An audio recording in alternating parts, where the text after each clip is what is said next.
పాతబస్తీ కోట బయట సత్తా చాటడానికి ఎంఐఎం వ్యూహాలకు పదును పెడుతోంది. మహారాష్ట్ర, బీహార్ రాష్ట్రాల్లో పోల్ వార్లో ఉన్న మజ్లిస్ కనీసం ఒక స్థానంలో అయినా తన ఖాతాలో వేసుకోవాలని ఉవ్విళ్లూరుతోంది. హైదరాబాద్ పాతబస్తీని పెట్టని కోటగా మలుచుకున్న ఎంఐఎం తాజా ఎన్నికల్లో ఇతర రాష్ట్రాలపై దృష్టి సారించింది. మొదటిసారి తెలుగేతర రాష్ట్రాల్లోని లోక్సభ స్థానాల్లో బరిలోకి దిగింది.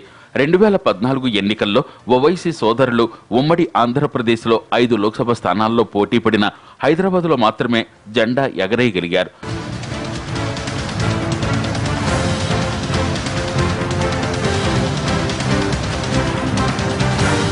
ముస్లిం ఓటు బ్యాంకు ఎక్కువగా ఉన్న సెగ్మెంట్లలో కొన్ని చోట్ల గట్టి పోటీ ఇచ్చింది. అయితే తాజా సార్వత్రిక ఎన్నికల్లో మాత్రం తెలంగాణలో పాతబస్తీ నుంచి మాత్రమే పోటీ చేసింది. అటు ఆంధ్రప్రదేశ్లో వైఎస్ఆర్సీపీకి మద్దతు ప్రకటించి ఎన్నికలకు దూరంగా ఉండిపోయింది.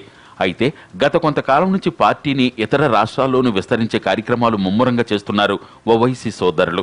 పార్టీ అధినేత అసదుద్దీన్ ఇప్పటికే జాతీయ స్థాయి నేతగా గుర్తింపు పొందారు. బీజేపీ మతపరమైన వ్యాఖ్యలు, చర్యలకు కౌంటర్ ఇస్తున్న ఏకైక ముస్లిం నేతగా అసద్ పేరు మీడియాలో వినిపిస్తూ ఉంటుంది. ఈ తరుణంలో మహారాష్ట్ర, ఉత్తరప్రదేశ్, బీహార్ వంటి రాష్ట్రాల్లో పార్టీ శాఖలు ఏర్పాటు చేసి క్షేత్రస్థాయిలో పనులు చేస్తున్నారు.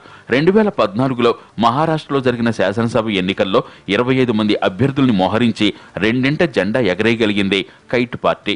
అదే ఉత్సాహంతో 2015లో బీహార్లో సీమాంచల్ ప్రాంతంలో 6 శాసనసభ స్థానాలు, 2017లో ఉత్తరప్రదేశ్లో 38 స్థానాల్లో పోటీ చేసినా ఎక్కడా ప్రభావం చూపలేకపోయింది. వైఫల్యాలు ఎదురైనా ఓవైసీ సోదరులు మాత్రం ముందుకు వెళ్లటానికే ఎత్తుగడలు సిద్ధం చేసుకుంటున్నారు. మహారాష్ట్రలో ప్రకాష్ అంబేద్కర్ నేతృత్వంలోని భరిపా బహుజన్ మహాసంఘ్తో ఎన్నికల పొత్తు పెట్టుకుంది.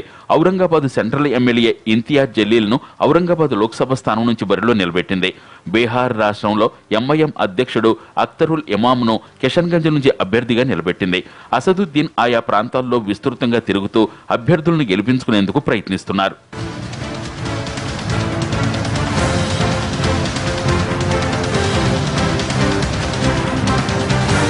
మిత్రపక్షం టీఆర్ఎస్ నేతృత్వంలో ఫెడరల్ ఫ్రంట్ ఆకాంక్షలు ఉన్న నేపథ్యంలో ఇతర రాష్ట్రాల్లోనూ గెలిచి సత్తా చాటాలని ఉవ్విళ్లూరుతున్నారు అసద్. అయితే ముస్లిం వర్గం ముందు నుంచి కాంగ్రెస్ కు సాంప్రదాయ ఓటు బ్యాంక్. అటువంటి చోట్ల మజ్లిస్ పోటీ చేసి ముస్లిం వర్గ ఓటు బ్యాంకులో చీలిక తీసుకురావడంతో అంతిమంగా బీజేపీకి లబ్ధి చేకూర్చుతుందనే విమర్శలు ఆ పార్టీపై లేకపోలేదు.